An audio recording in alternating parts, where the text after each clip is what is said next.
Do you have purpose in your life? Reduce your risk of heart attacks, stroke, depression, anxiety, and cultivate purpose in these 6 steps. This is Just Be Well, the channel about whole life wellness. My name is drsult. I'm a medical doctor and functional medicine practitioner. Before we get into the solution, let's talk about the problem. We need our lives to have meaning. It's a basic human need, as important as exercise and nutrition. Human beings need to have something in their life that they're passionate about and committed to. We live in a society where heart disease, stroke, high blood pressure, cancer, and dementia, as well as other stress-related illnesses are just out of control. And a society that values instant gratification rather than lasting purpose. Studies suggest that there's a strong link between these 2 issues. If you like this kind of content, please subscribe and hit the bell. Also, stay to the end because we have some really lusty stuff for you. Number 1, read or listen or view, but share stories. Reading connects us to people that we will never know across both time and space. Research says that these experiences, even fictional experiences, create meaning and purpose. It helps us connect to the experiences of others, and especially in young people, these stories give them an understanding of a whole life long before they will ever live it.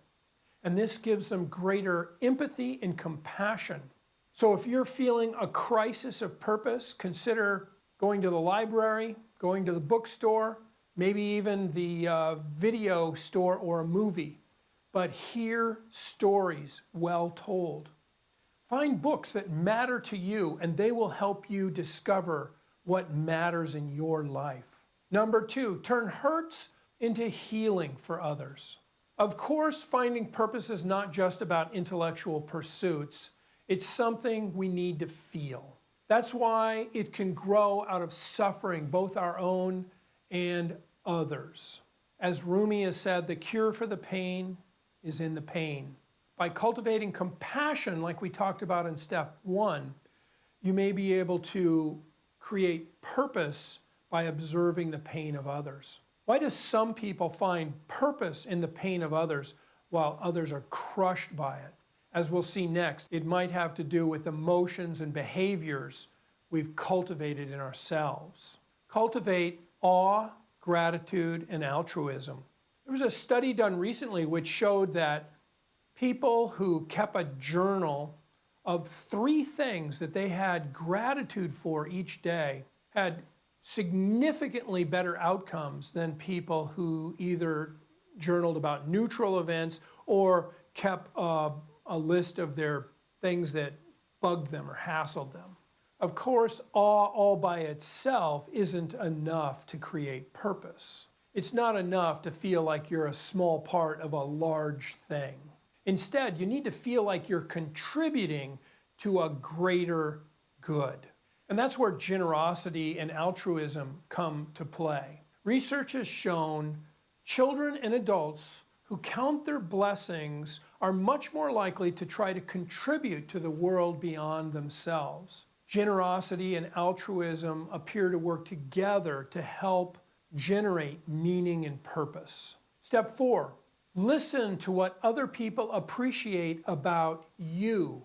So often we deflect compliments that we never really hear them.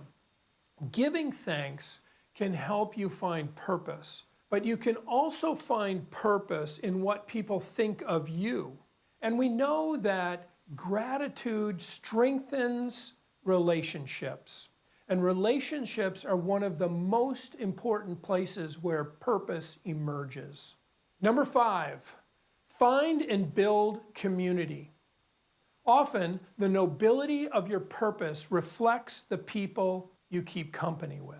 Remembering your purpose, take a look at the people around you. What do you have in common with them? What impact do you see them having in the world? Is that impact a positive impact? Do they need help?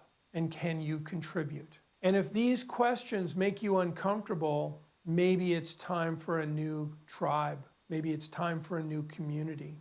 And maybe from that new community, purpose will emerge. Number 6, tell your story. Reading can help you find your purpose, but so can telling your story. Purpose often arises from curiosity about your own life, what obstacles you have encountered, what strengths help you overcome these obstacles, and how did other people help you? How did your strengths make life better for yourself or for others? Really, it boils down to become the copy editor of your own life. Rewrite your life story, not from the point of view of being a survivor, but from the point of view of being a thriver. One study found that those who see meaning and purpose in their lives are able to tell a story of change and growth where they manage to overcome the obstacles they encounter. Stay tuned for more tips, and if you enjoy this kind of content, please comment. So those 6 steps help us find purpose, but we need to be prepared to find purpose. You need to sleep. Think about it this way. If Sully Sullenberger had had 4 or 5 hours of sleep on the day of the miracle in the Hudson, how do you think it would have gone? We think we can scrape by with 4 or 5 hours of sleep. The truth is we can't. Our cognitive flexibility, our emotional flexibility, our sharpness, our ability to make rational decisions all suffer when we don't sleep. In fact, sleep is the most immediate danger to your health other than trauma. Movement helps increase everything good.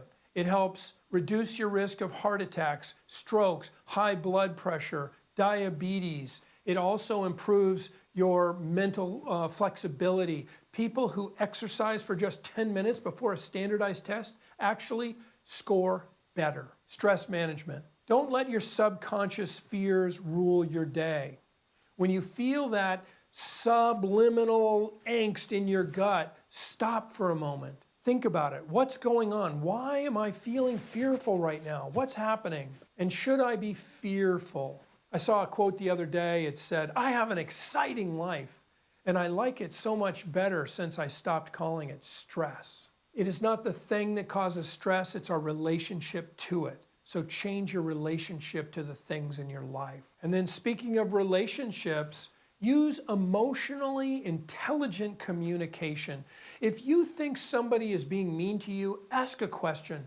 If the people you love in your life are being mean to you, you need new people. The probability is, though, that you're simply having a misunderstanding. Remember that when you assume, you make an ass out of you and me. Don't assume. Instead, ask. All right, this is Just Be Well, the channel about whole life wellness. I'm Tom Salt, and until next time, bye.